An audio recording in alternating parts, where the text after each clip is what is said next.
जय हिंद दोस्तों, नमस्कार सभी भाइयों को। साथियों, किसी भी तरीके का अनसिक्योर लोन डिफॉल्ट हो रखा है, कोई क्रेडिट कार्ड का बिल नहीं दिया गया, कोई पर्सनल लोन, कोई बिजनेस लोन, कोई सीसी लोन, किसी तरीके का केसीसी लोन अगर आपका डिफॉल्ट है, कोई भी अनसिक्योर लोन डिफॉल्ट है, तो आप सभी के लिए बहुत बढ़िया गुड न्यूज़ लेके आया हूँ। ठीक है, थोड़ा गला खराब है तो थोड़ा वीडियो ऐसी रहेगी, माइंड मत करिएगा। ठीक है, अब ये गुड न्यूज़ क्या है, ये आपको कैसे इफेक्ट करेगी, आपकी सेटलमेंट पे क्या फ़र्क पड़ेगा और क्यों ये आप सभी लोगों के लिए बहुत ज़्यादा ज़रूरी है। तो दोस्तों, वीडियो में आगे बढ़ने से पहले मैं आप सबका हर्ष कुमार आपके अपने चैनल लोन डिस्टोर में आपका स्वागत करता हूँ।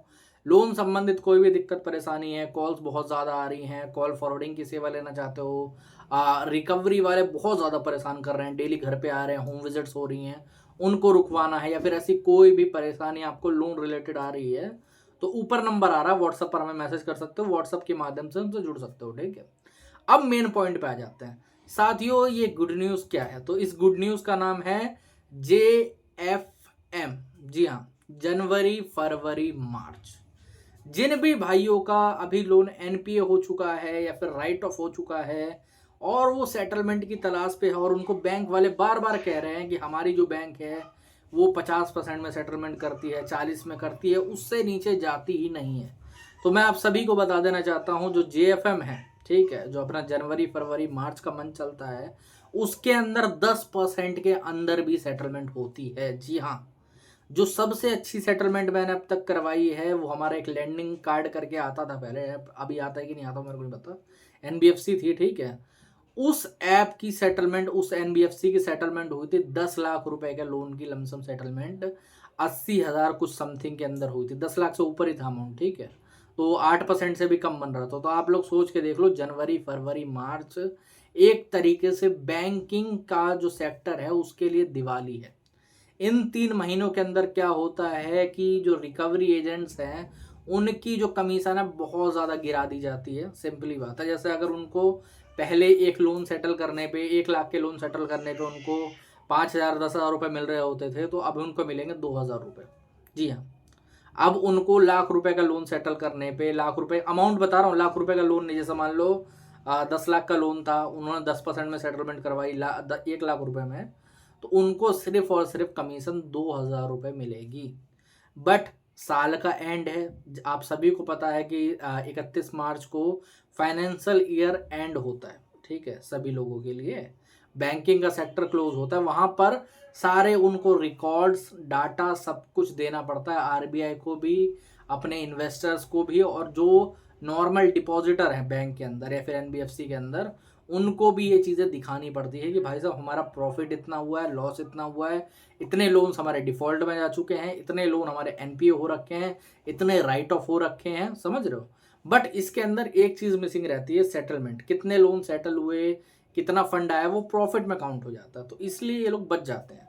इसीलिए जो जनवरी फरवरी मार्च है, इसके अंदर आपकी सेटलमेंट ज़रूर होगी अगर आप बैंक को सही तरीके से अप्रोच करें। कई लोग मुझे बताते हैं कि सर साल भर हो गया, 1.5 साल हो गया, 6 महीने हो गए, 9 महीने हो गए, बट ये जो बैंक है ये सही तरीके से अपने उस पर आ ही नहीं रहा। मैं अप्रोच करता हूँ रिकवरी वाले को, वो बोलता है 40% से नीचे नहीं होगा, 30% से नीचे नहीं होगा, कोई फलाना ढिमकाना एनबीएफसी है वो मना कर रही है कि मैं सेटलमेंट करूंगी ही नहीं, एक तरीके से उसके रिकवरी वाले। ठीक है, तो इनका इलाज क्या है? इनका इलाज है कि ये जो 3 मंथ है, अभी नवंबर चल रहा है, बस दिसंबर स्टार्ट हो जाएगा और दिसंबर से इन सभी का इफेक्ट आना स्टार्ट हो जाएगा। अगर आप सिर्फ 1 महीना और वेट कर लो, जो बंदा मैं आपको बताऊं, अगर आप जनवरी छोड़ के दिसंबर में ही सेटलमेंट करते हो तो आपको कम से कम नहीं तो 5 से 10%, 10% का तो मिनिमम लॉस होगा ही होगा। अगर आप 18% में सेटलमेंट करते हो तो हो सकता है कि आप जनवरी में आपकी 10 में हो जाएगी। अब कई लोग बोलेंगे ये 8% का फर्क, इसमें क्या ही हो जाएगा। तो एक बार अप्रोच करके देखो कि आपका लोन 10 लाख रुपए का या क्रेडिट कार्ड बिल 10 लाख रुपए का, और आप 18% में सेटलमेंट करते हो जो कि बनता है 1,80,000 रुपये, और वहीं पर सेटलमेंट करते हो आप 10% में जो कि बनता है 1 लाख रुपए, बीच में आपका कितना लॉस हो रहा है? 80,000 रुपये का लॉस हो रहा है। और इस 1 महीने के बीच में आपको कौन सा बड़ा काम करना पड़ता जो कि आपका 80,000 का लॉस नहीं होता? आपको खाली वेट करना रहता और बैंक को लीगलाइज लेटर के थ्रू अप्रोच करना रहता। लोग सेटलमेंट के लिए कैसे अप्रोच करते हैं, रिकवरी वाले का फ़ोन आया, उस पर बोला कि ऑफर है कि नहीं है, उसने बोल दिया कि नहीं मिल रहा अभी, या तो इतना ही मिलेगा, तो बोल दिया ठीक है इतने में ही कर दो, इतने में हो जाए। मतलब जल्दबाजी किस चीज़ की है। कई लोग मुझे बताते हैं कि सर ये रिकवरी वाले मान ही नहीं रहे, ये बोल रहे हैं कि मैं 20% से नीचे आऊँगा ही नहीं। तो मैं उन पे कहता हूँ कि भाई साहब मानना आपको है, डिफ़ॉल्ट आपने करा, पेमेंट आपको करनी है। रिकवरी वालों का मानना कुछ नहीं होता, समझे। रिकवरी वाले नहीं मान के क्या कर लेंगे।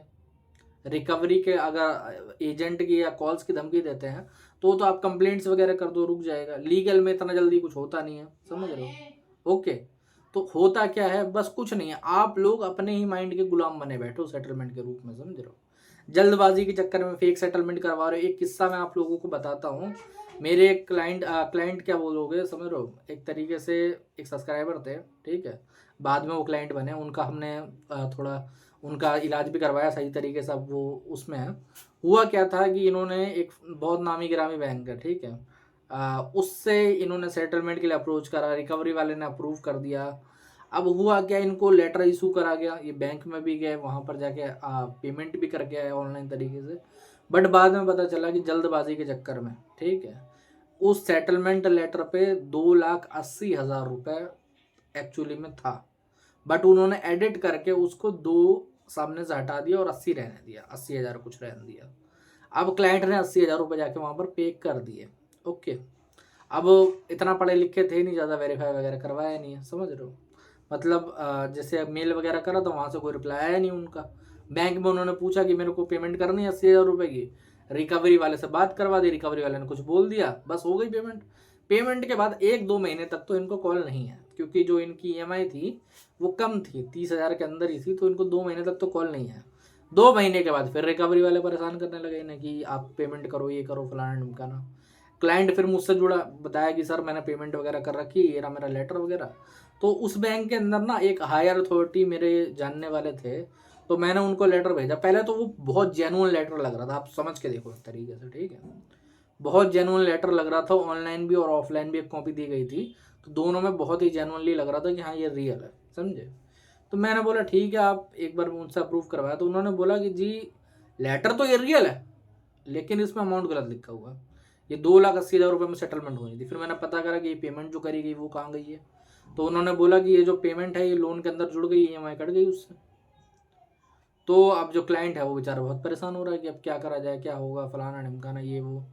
तो मैंने उनको समझाया कि देखो आपके साथ जो फ्रॉड करा गया है वो रिकवरी एजेंट के थ्रू करा गया है, आप इसकी FIR करवाइए और कंज्यूमर कोर्ट में इसकी कंप्लेंट डलवाइए।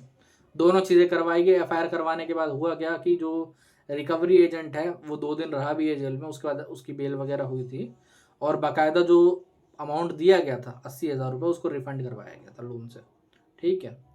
कुछ थोड़ा लोन से थ्रू हुआ था, लोन से रिफंड आया था इनको, थोड़ा इस रिकवरी वाले ने दिया था। उसके बाद नया एक जनरेट हुआ था, ठीक है, उसमें इनकी सेटलमेंट उसी सेम अमाउंट पे करवाई गई है, समझ रहे हो। अब ऐसा क्यों ज़रूरी है, देखो हो सकता था पहले भी, लेकिन ये लोग कमीशन के चक्कर में आपको हमेशा फेक सेटलमेंट में फंसाते ही हैं। इसीलिए मैं आपको कहूँगा जो जनवरी फरवरी मार्च है वो सेफर महीना रहता है, क्योंकि उसमें जो अथॉरिटी है उसने भी अलाउ कर दिया है कि आपको चलो अगर क्लाइंट बोलता है कि 25 पे नहीं करूँगा, 10 पे करूँगा, तो अब 10 पे चले जाओ, कोई बात नहीं, 15% हम लोग बचाएंगे, वो आगे चल के लॉस में काउंट हो जाएगा, हमारी जो एजेंसी है उनको कॉन्ट्रैक्ट नहीं मिलेगा, बैंक का जो लॉस होगा बहुत ज़्यादा। आपने देखा होगा ना, रिपोर्ट्स आती है कि ये फलाना ढिमकाना बैंक जो है उसके डिपॉजिट इतने गिर गए, वो इतना लॉस में चला गया, वो ऐसे ही जाता है, समझे। और फ्यूचर मतलब क्या कहते हैं अपना जो हमारा पुराने बैंक्स जो कई बंद हुए हैं वो इसी चक्कर में हुए। जैसे आपको पता होगा एक लक्ष्मी विलास बैंक था, ठीक है, एक महाराष्ट्र कॉर्पोरेटिव बैंक था महाराष्ट्र में कहीं पर, वो भी इसी चक्कर में बंद हुआ था। वहाँ पर क्या हुआ था, जो लोन्स के डिफ़ॉल्ट हैं वो ज़्यादा हो गए, तो वो उनका जो NPA रेशियो वो बहुत ज़्यादा बढ़ गया था, लोन बहुत सारे राइट ऑफ हो गए, NPA रेशियो बढ़ गया, तो उस बैंक को ही बंद करना पड़ा। उसमें RBI को आना पड़ा, जो डिपॉजिटर्स का पैसा है वो RBI को देना पड़ा अपनी जेब से, समझ रहे हो, जो इंश्योरेंस रहता है RBI का। RBI का इंश्योरेंस उस टाइम पे आएगा मेरे हिसाब से जो उस टाइम पे 5 लाख था कि नहीं था, अभी इस टाइम पे 5 लाख चल रहा है, ठीक है। जब वो दोनों बैंक बंद हुए तो पता नहीं है, ठीक है। एक केस हुआ था येस बैंक का, आप लोगों को पता होगा, येस बैंक के साथ भी लमसम सेम चीज़ होने वाली थी, बट उस टाइम पे RBI आ गया था और उसने SBI को SBI नहीं, यस बैंक को पकड़ लिया था और एक तरीके से बचा लिया था, बट अभी भी उसका शेयर जितना गिरा हुआ है वो उठ ही नहीं पा रहा यस बैंक का, समझ रहे हो। पहले उसका शेयर में आप उसका जो शेयर की प्राइस थी उसमें आप जाके एक पिज़्ज़ा खा सकते थे या कुछ कर सकते थे, अब उसमें पानी की बोतल भी नहीं आएगी, समझे। क्यों नहीं होगी? वजह ये है कि ये जो पूरी बैंकिंग सिस्टम है वो इसी तरीके से काम करती है, समझे। उनके भी एक स्पेशल मंथ होते हैं, उनके भी कुछ अपने टाइम्स होते हैं जब वो सेटलमेंट अच्छे तरीके से अप्रोच करते हैं। अब एक बात बता लो, अब कितना भी मतलब वो गिरा लो, कई लोग क्या ट्राई करते हैं कि जैसे ही मार्च खत्म होता है अप्रैल में ट्राई करते हैं। अप्रैल में अब कितना भी दिमाग लगा लो, जो जितने भी रिकवरी वाले हैं सब कुछ उनके ऊपर से टारगेट हट गए हैं, अब वो क्यों आपके ऊपर सर मारेंगे, समझ रहे हो। हाँ, बट उसके 2 महीने बाद जब एक और बार क्लोजिंग आएगी, क्योंकि साल में देखो 4 बार क्लोजिंग होती है, ईयरली क्लोजिंग अपनी होगी मार्च में, ठीक है, बट 3-3 महीने के गैप में होती रहती है, तो उसमें आप ट्राई करोगे तो बहुत अच्छे से सेटलमेंट होगी। तो इस बार जो ये मंथ आएगा, आप लोग ये जो मंथ है दिसंबर का, इसको स्किप करके जनवरी से सेटलमेंट की अप्रोच स्टार्ट करो। रिकवरी एजेंट को छोड़ो, लिखित में एक सेटलमेंट रिक्वेस्ट लेटर बनाओ, उनको बैंक को भेजो, एनबीएफसी को भेजो, उसमें अमाउंट भी तय करो। आप ये नहीं बोल सकते कि भाई साहब मेरे को सेटलमेंट करनी है, आप उसे बोलो कि अगर आपको 10,000 में करनी है तो 10,000 लिखो, 15 में करनी है 15 लिखो, क्योंकि लेटर इशू होगा तो बाद में उसी चीज़ पे इशू होगा, ठीक है। वहाँ पर डेट भी पढ़वा सकते हो, जैसा कई लोग बोलेंगे मेरे पास जनवरी में पैसा तो नहीं आएंगे, मेरे पास आई गैस आएंगे फरवरी में, या फिर कई लोग बोलते हैं कि मेरे पास मार्च में पैसा नहीं आएंगे, मेरे पास अप्रैल में पैसे आएंगे, तो कैसे करें। तो आप मार्च में क्या करो, रिक्वेस्ट लेटर डालो और रिक्वेस्ट लेटर में डेट डाल दो कि मैं अप्रैल में पेमेंट करवाऊंगा, आप ये डेट डाल दीजिए अप्रैल की, वो लोग डाल देंगे लेटर में, कोई बड़ी बात नहीं है। आपको फिर अप्रैल को ही पेमेंट करनी है, पहले कर दोगे तब भी अच्छा है, वरना अप्रैल में करोगे तो बहुत बढ़िया बात है, समझे। लेटर इशू की डेट और पेमेंट की डेट में बहुत फर्क होता है। कई लोग मेरे को बोलते हैं कि ये लोग इशू नहीं कर रहे, बोल रहे हैं कि लेटर आज निकाला तो आज ही पेमेंट करनी पड़ेगी, ऐसा कुछ नहीं मेरे भाई। आप आपकी मर्जी, आप 10 दिन बाद का बोलो, 20 दिन बाद का बोलो, 50 दिन बाद का बोलो, कोई दिक्कत नहीं है, ठीक है। एक बार लेटर इशू हो गया है, आप जो टाइम उसमें दिया गया तब तक सेटलमेंट करते हो, ठीक है। नहीं करोगे तो कैंसिल हो जाएगा, कोई बड़ी बात नहीं। कैंसिल होने से ऐसा नहीं कि बैंक कुछ ज़्यादा बड़ा कुछ कर लेगा आपके ऊपर है, वो सेटलमेंट कितनी ज़्यादा अप्रूव होती है, कितनी ज़्यादा रिजेक्ट होती है, कोई उसकी लिमिट नहीं है, ठीक है। तो साथियों, आज को आपको यही सब बताना था, यही सब समझाना था। जो ये जनवरी फरवरी मार्च चल रहा है, ये सेटलमेंट के लिए बहुत ज़्यादा गोल्डन पीरियड है, इसको बिल्कुल भी ना छोड़ा, ठीक है। तो दोस्तों, आज के वीडियो में इतना ही। जय हिंद।